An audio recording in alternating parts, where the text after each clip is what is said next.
In this video, we're going to form and solve a quadratic equation using the surface area of a cuboid. Now we're told the surface area is 122 centimeters squared, and the surface area just means the total area of all the faces of that 3D solid. So let's do it bit by bit. I'm going to find the area of the front face first. So that's just going to be x times 2x minus 1. I'm just going to write it here. And the back would also be the same area. What about the top? So let's do that in a different colour. Well, the dimensions of this rectangle at the top is it's x by x minus 1. So the area of that top face is just going to be x times x minus 1, like that. And the bottom would be the same. And then finally, let's look at the area on the right here. We can see that's a rectangle. It's x minus 1 by 2x minus 1, like that.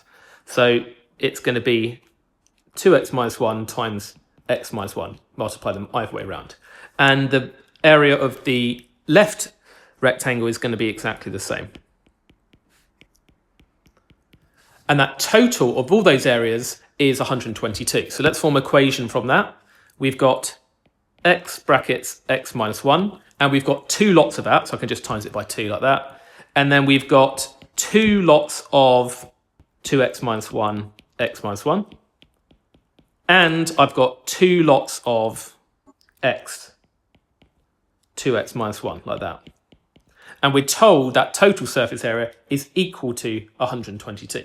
So now I've got an equation, and I can expand and simplify to get a simpler equation, which we can hopefully then solve. Let's expand out all our brackets. Well, I can do the term on front of this bracket times each thing inside. So I can do the 2x times x, which is 2x squared, and the 2x times minus 1, which is minus 2x. And now I'm going to do 2 times by whatever these two brackets multiply to give. And I'm going to do this slightly quickly. I've got the 2x times x, which is 2x squared. I've got the minus x, and I've got minus 2x, which overall is minus 3x. And then we've got the minus 1 times minus 1, which is plus 1. Then these last brackets multiplied out, that's going to give 4x squared minus 2x is equal to 122. Now let's expand that remaining bracket there. So we've got 2x squared minus 2x plus 4x squared minus 6x plus 2 plus 4x squared minus 2x equals 122. And let's collect like terms now. How many lots of x squared do I have? Well, I've got 2 lots of x squared plus 4 lots of x squared plus 4 lots of x squared, and that is 10 lots of x squared. What x terms do I have? I've got minus 2x minus 6x minus 2x, which is minus 10x. And I've got that remaining term then of plus 2.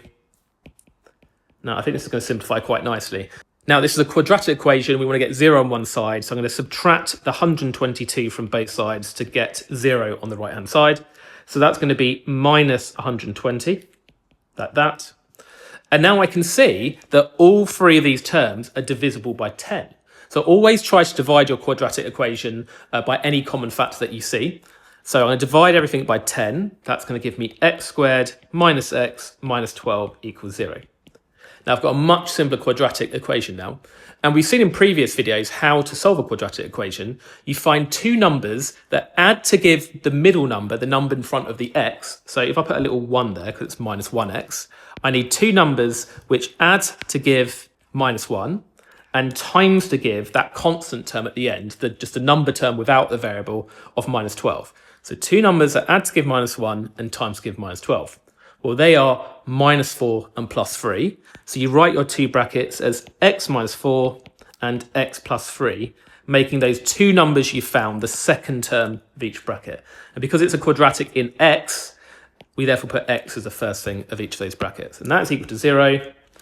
Now, we've got a product of two things is equal to 0. If two numbers times to give 0, at least one of them has to be 0.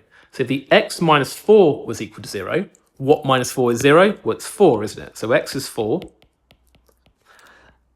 And if it was the x plus 3 was 0, what plus 3 is 0? Well, it's minus 3. So we've solved this equation. X is either 4 or minus 3. Now, if we look at the original diagram, Well, we've got a side length of x, for example. So x can't be -3 because you can't have negative side lengths. So I'm going to put a stripe through that to reject that solution. So it's just x is 4 is the only solution here. And that is the final answer.